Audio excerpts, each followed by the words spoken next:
Again I am Aditi in front of you और आज हम सीखने जा रहे हैं अबाउट मैनर्स। जी हाँ, इंग्लिश हो या हिंदी, कोई भी भाषा हो, किसी भी भाषा को सीखने के लिए उससे जुड़े शिष्टाचार को भी सीखना पड़ता है। मैनर्स का हिंदी सेंस होता है शिष्टाचार। और आज हम सीखेंगे कि इंग्लिश में कौन कौन से वर्ड्स एज अ मैनर्स हम यूज करते हैं जब भी हमें किसी से कुछ काम कराना है, किसी की कोई हेल्प चाहिए, किसी को कुछ बताना है या किसी को बीच में इंटरप्ट करना है, डिस्टर्ब करना है, तो उस समय हमें कौन कौन से वर्ड्स को यूज करना है एज अ मैनर्स, जिसको हम हिंदी में कहते हैं शिष्टाचार। तो आइए शुरू करते हैं। फर्स्ट वर्ड है प्लीज, और कभी कभी instead of please we use kindly also. Please की जगह पर हम लोग काइंडली भी यूज करते हैं। तो आज हम सीखते हैं प्लीज और काइंडली का यूज। इन दोनों का यूज कहाँ करते हो और क्या इनका हिंदी मीनिंग है। प्लीज और काइंडली दोनों का हिंदी मीनिंग होता है कृपया। जी हाँ, जैसे हम हिंदी में किसी कहते हैं ना, अरे कृपया मेरा एक काम कर दीजिए, इसी तरह इंग्लिश में कहना है please do one thing for me, है ना। तो वहां पर आपको प्लीज या काइंडली का यूज करना है और थोड़ा प्रोनाउंसिएशन पर भी फोकस करना है। कई बार हम लोग इसको प्लीज या प्लीज करके बोलते हैं, this is wrong, you have to pronounce it like ज, नॉट ज, है ना। आपको कहना है प्लीज, या तो प्लीज या kindly. Now we will take some examples for this. जब भी हम किसी से रिक्वेस्ट करते हैं, कोई हेल्प चाहिए, कोई काम कराना है, तब हम इन शब्दों का यूज करते हैं, just like please help me, कृपया मेरी मदद कीजिए। प्लीज कीप क्वाइट, कृपया शांत हो जाइए। काइंडली कॉल टू हर, कृपया उसको बुलाइए। काइंडली ओपन द डोर, कृपया दरवाजा खोल दीजिए। इन चारों ही सेंटेंसेस में हमने किसी को कोई ना कोई काम बताया है या फिर उनसे कुछ करवाने के लिए बोला है। यहाँ पर हम किसी से कुछ मांग रहे हैं, मदद मांग रहे हैं, तब भी हमने प्लीज का यूज किया है। कीप क्वाइट, यहाँ पर हम किसी को कुछ करने के लिए कह रहे हैं, शांत होने के लिए कह रहे हैं, again we are using please. Kindly call to her, यहाँ पर भी हमने किसी को कोई काम करने के लिए बोला है। काइंडली ओपन द डोर, यहाँ पर भी हम किसी को कोई काम बता रहे हैं। तो जब भी हम किसी को कोई काम बताते हैं, किसी से कोई हेल्प लेते हैं, किसी से कोई काम कराते हैं, at that time we have to use please और kindly. And the second word of manners includes sorry. जी हाँ, सॉरी भी शिष्टाचार का ही एक वर्ड माना जाता है। जैसे कि हिंदी भाषा में हमसे अगर कोई गलती हो जाती है या फिर हम कुछ ऐसा कर देते हैं जिससे सामने वाले को दुख पहुंचता है, लेकिन हमारा कोई ऐसा इंटेंशन नहीं है, बाय मिस्टेक, अनइंटेंशनली आपसे कोई मिस्टेक हो गई है या आप किसी को बीच में रोक कर कुछ कहना चाहते हैं, टू इंटरप्ट एनीवन, अगर आपको किसी को बीच में रोकना पड़ रहा है, उसकी बात काटनी पड़ रही है, तब आफ्टर एनी मिस्टेक, आपसे कोई गलती हो गई है और आपको दुख हो रहा है, गलती होने के बाद, ड्यूरिंग सैड न्यूज, या फिर आपको कोई दुखद बात बतानी है किसी को, इन सभी सिचुएशंस में you can use this word sorry. यहाँ पर आप सॉरी शब्द का यूज करते हैं और it is also the part of manners in English language.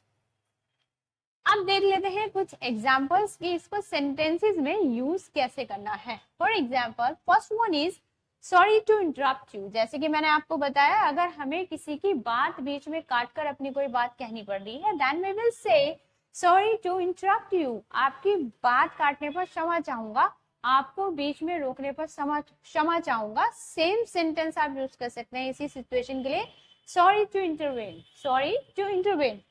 Next one, अगर आपको लगा कि आपकी किसी बात से कोई हर्ट हुआ है, then you can use sorry to hurt you, sorry to hurt you. अगर आपसे कोई गलती हो गई और आप कहना चाहते हैं कि मुझे बहुत दुख है इस बात का या मुझे बहुत खेद है, then you will say I am really very sorry, मुझे सच में बहुत दुख है। I am sorry to say this, अगर आपको कोई दुखद बात बतानी है, जैसे कि हिंदी में अगर हम कोई ऐसी बात कहेंगे तो हम कहेंगे मुझे बहुत दुख है ये कहते हुए कि, तब आप यूज करेंगे आई am sorry to say this, और इसके बाद आप अपना सेंटेंस ऐड कर सकते हैं। और अचानक से आपसे कोई कुछ हुआ और मान लीजिए आप चलते चलते किसी से टकराए और एकदम से आपके मुंह से निकलता है ओ सॉरी, है ना, उस केस में you will use this phrase oh sorry, I am really sorry. Okay, तो this is also very easy to use करने में भी आसान है, and it is very important and the part of manners in English language. तो बहुत ही जरूरी है कि आपको ये पता हो। मूव ऑन करते हैं थर्ड मैनर्स के वर्ड पर। Now we will continue the next word of manners, that is excuse me. Yes, excuse me का मीनिंग भी होता है क्षमा करें। अभी हमने लास्ट पढ़ा है सॉरी, उसका मतलब होता है प्रॉपर माफी मांगना, अपना दुख प्रकट करना। लेकिन एक्सक्यूज मी में क्या है, एक्सक्यूज मी का सेंस भी क्षमा करें है, but the situations are different in which we are going to use it. कुछ सिचुएशंस और परिस्थितियां अलग अलग हैं, जहां पर हम सॉरी यूज करते हैं वो अलग है, और यहाँ पर हम एक्सक्यूज मी यूज करने वाले हैं, ये सिचुएशन थोड़ी सी अलग है। तो देख लेते हैं एक्सक्यूज मी कहाँ यूज करना है। दो व्यक्तियों के बीच से गुजरने पर, मान लीजिए आप जा रहे हैं और कुछ 3-4 लोग या 2-3 लोग खड़े हैं और आपको उनके बीच में से निकल के जाना है ना, तो आप कहेंगे excuse me sir, excuse me ma'am, ऐसे बोलते हैं ना, साइड हो जाइए जरा, तो वो ना बोल के आप अपनी बॉडी लैंग्वेज का भी यूज करेंगे। आप हाथ से थोड़ा सा जेस्चर अपना ऐसे बना सकते हैं, आप इशारा कर सकते हैं और बोल सकते हैं एक्सक्यूज मी सर, या फिर एक्सक्यूज मी कहते हुए उनके बीच से निकलना है आपको। और हम कहाँ पर इसको यूज करते हैं, लिविंग अ मीटिंग और अ ग्रुप। मान लीजिए आप किसी सभा में बैठे हैं, समूह में बैठे हैं, आपकी कोई मीटिंग चल रही है, कोई डिस्कशन चल रहा है, सडनली आपका कोई कॉल आता है या आपको कोई अर्जेंट काम आता है और आपको बीच से उठकर जाना पड़ रहा है, बीच में ही अपना डिस्कशन छोड़कर आपको निकल के जाना पड़ रहा है, then you will use excuse me, I have an urgent call. Assume कि आपकी कोई एक जरूरी कॉल आ गई, then you will say excuse me, I have an urgent call, मेरी एक जरूरी कॉल है, ठीक है, मुझे अटेंड करनी है, या फिर आप एक्सक्यूज मी कहते हुए निकल जाएंगे, तो सामने वाले को समझ आ जाएगा कि आपको कोई बहुत जरूरी काम आ गया। थर्ड पॉइंट है to disturb any unknown person. आपको किसी अजनबी व्यक्ति को तंग करना पड़ गया है। मान लीजिए आप रास्ते में और आप कोई एड्रेस ढूंढ रहे हैं और आपको एड्रेस मिल नहीं रहा है, अब आपको किसी अजनबी व्यक्ति से पूछना है, तो आप कैसे शुरू करेंगे, एक्सक्यूज मी सर, या कोई गर्ल है तो you can say ma'am, excuse me ma'am, could you tell me this address, कि आप मुझे एड्रेस बता सकते हैं। एकदम से ऐसे ही जाके उससे बात नहीं करनी है या पूछ नहीं लेना है कुछ भी, आप शुरुआत करेंगे एक्सक्यूज मी वर्ड से, ठीक है, क्षमा कीजिएगा श्रीमान कि मैं आपको तकलीफ दे रहा हूँ, कि आप मुझे एड्रेस बता सकते हैं। तो बिल्कुल वही प्रोसेस इंग्लिश में है, you will use excuse me sir, could you tell me this address. तो हमने यहाँ पर 3 सिचुएशंस सीखी हैं, 2 व्यक्तियों के बीच से निकलना है उनको डिस्टर्ब करते हुए, या लिविंग अ मीटिंग और अ ग्रुप, किसी ग्रुप के बीच में से या मीटिंग को छोड़कर आप जा रहे हैं, या फिर किसी अनजान व्यक्ति से कोई हेल्प लेनी है उसको डिस्टर्ब करते हुए। At that time you will use this word excuse me. Now we will move on to next word. हमारा नेक्स्ट मैनर्स वर्ड है pardon. What is pardon again? अभी हमने एक्सक्यूज मी पढ़ा था, उसका सेंस भी क्षमा करें है, सॉरी पढ़ा, उसका सेंस भी माफ करें है। सॉरी की सिचुएशन अलग थी बट हम उसको मोस्टली यूज करते हैं। एक्सक्यूज मी की सिचुएशन अलग थी, and now we have this word pardon. ये बिल्कुल ही अलग केस है। पार्डन में आर को बहुत ज्यादा प्रोनाउंस नहीं किया जाता है, आर पर बहुत ज्यादा स्ट्रेस नहीं दिया जाता है। आई जस्ट मीन टू से पार्डन नहीं बोलना है, यू हैव टू से पार्डन, ओके। इसको कहाँ यूज करते हैं? At the time of speaking और लिसनिंग ओवर द कॉल। जब आप फोन पर बात कर रहे हैं, जब आप फोन पर सुन रहे हैं, फोन पर कन्वर्सेशन चल रहा है और आपको फोन पर बात करते समय सुनाई नहीं दी है कोई चीज, ठीक है, आप उनको दोबारा से पूछना चाहते हैं, तो ऐसे नहीं बोलना है स्पीक लाउडली, तेज बोलो, आई कैंट हियर, अरे भाई मुझे सुन नहीं रहा है, ठीक है, मैं सुन नहीं सकता, तेज बोलो, ऐसे नहीं कहना है। आप बोलेंगे pardon.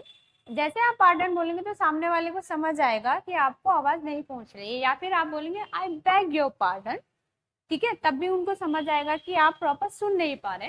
And the next you can use that word very easy, I am sorry, तो भी ये सामने वाले व्यक्ति को समझा देगा जो फोन के उधर है कि आपकी आवाज में कुछ प्रॉब्लम है, आई डिडंट गेट इट, मैं समझ नहीं पाया जो भी आपने कहा। या फिर बहुत ही विनम्रता और पोलाइटली यू कैन से would you please repeat it, कृपया क्या आप इसको रिपीट करेंगे क्योंकि मुझे प्रॉपर सुनाई नहीं दिया। Pardon and I beg your pardon importantly particularly telephonic conversation के लिए ही बना है। टेलीफोनिक कन्वर्सेशन के टाइम पर ही हम पार्डन या आई बेग योर पार्डन का यूज करते हैं। Okay, now move on to the next word.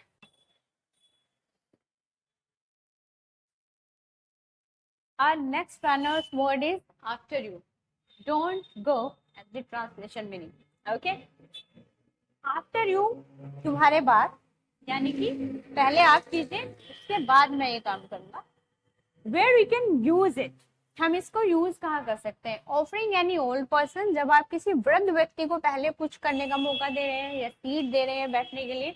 Respected person, कोई ऐसा व्यक्ति जो आपके लिए बहुत आदरणीय है, जिसको आप अपने से पहले आगे बढ़ने का मौका दे रहे हैं, बैठने का मौका दे रहे हैं। विमेन, या फिर कोई महिला है जिसको आप पहले निकलने का मौका दे रहे हैं। तो वहां पर आप फर्स्ट यू ना कहकर आप बोलेंगे आफ्टर यू।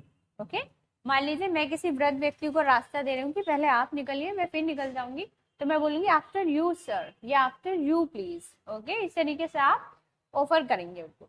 नेक्स्ट हमारा वर्ड है if you want to help someone, अगर आप किसी की मदद करना चाहते हैं और आप उनसे कहना चाहते हैं कि आप मुझे बताइए, मैं आपकी हेल्प कर देता हूँ, तब आप दो वर्ड्स यूज कर सकते हैं। दो फ्रेजेस हमारे पास है, या तो आप कहेंगे अलाउ मी, मुझे स्वीकृति दीजिए, मुझे परमिशन दीजिए कि मैं आपकी हेल्प कर दूं, या फिर आप बोलेंगे मे आई, परमिशन लेंगे उनसे, क्या मैं आपकी हेल्प कर सकता हूँ। Okay, we have two examples for this. आप कह सकते हैं allow me to help you, मुझे स्वीकृति दीजिए, मुझे परमिशन दीजिए कि मैं आपकी मदद कर सकूं, allow me to help you. या फिर आप इसी सेंटेंस को बोल सकते हैं मे आई हेल्प यू, क्योंकि आप परमिशन ले रहे हैं, आप पूछ रहे हैं बहुत विनम्रता से, क्या मैं आपकी मदद कर सकता हूँ। Allow me to drop you at home, मुझे परमिशन दीजिए, मुझे आज्ञा दीजिए, मुझे स्वीकृति दीजिए कि मैं आपको घर तक छोड़ दूं। इसी चीज को आप पूछ सकते हैं मे आई ड्रॉप यू एट होम, क्या मैं आपको घर तक छोड़ सकता हूँ। दोनों ही केसेस में आप स्वीकृति मांग रहे हैं, परमिशन मांग रहे हैं। Okay, these are some good manner words जिनको आप अपने कॉन्वर्सेशन में इंक्लूड कर सकते हैं। Now we have our last word, thanks, and you all know about this. Thank you so much, thank you, thanks a lot, thanks. Okay, and when we use it after taking any help from anybody, जब भी हम किसी से किसी भी प्रकार की कोई सहायता लेते हैं तो उसे रिटर्न में थैंक्स बोलते हैं, धन्यवाद कहते हैं, है ना, शुक्रिया अदा करते हैं, तब हम यूज करते हैं thank you so much, thank you, thanks a lot या फिर थैंक्स। बात यहीं पर खत्म नहीं होती है, थैंक्स कहने के बाद उधर से भी हमें कुछ रिप्लाई मिलते हैं, ठीक है, या फिर किसी ने हमें थैंक्स कहा है तो हमें कुछ रिप्लाई देने होते हैं। It is also the part of manners. Again, क्या क्या रिप्लाई आप दे सकते हैं? थैंक्स के रिप्लाई में आप कह सकते हैं it's all right, it's okay, ठीक है, इट्स ओके, कोई बहुत बड़ी बात नहीं है। नो मेंशन या मेंशन नॉट, कोई बात नहीं। इट्स फाइन, अरे भाई सब ठीक है, it's okay. It's my pleasure, अरे ये तो मेरी खुशी है, मैं अपनी खुशी के लिए कर रहा हूँ, है ना। वेलकम, यू आर वेलकम, स्वागत है आपका। तो जब भी कोई आपको थैंक्स बोलता है तो सुनकर चुप ना रहें, इनमें से कोई भी रिप्लाई आप दे सकते हैं। और अगर आपने किसी की हेल्प की है और बदले में उन्होंने आपको थैंक्स बोला है, तो सबसे अच्छा रिप्लाई पर्सनली जो मुझे लगता है वो ये है, इट्स माय प्लेजर, ये तो मेरी खुशी है ना। क्योंकि कुछ लोग होते हैं जिनको दूसरों की हेल्प करके अच्छा लगता है, तो जेन्युइन आंसर होता है इट्स माय प्लेजर, ये तो मेरे लिए खुशी की बात है। तो आई होप कि आप सबको ये वीडियो पसंद आई होगी, आपके लिए कुछ हेल्पफुल रहा होगा, आपको कुछ ना कुछ जरूर सीखने को मिला होगा। तो please like, share and comment जरूर कीजिएगा, एंड मिलते हैं नेक्स्ट वीडियो में कुछ अच्छी चीजें लेकर आपके लिए। तब तक के लिए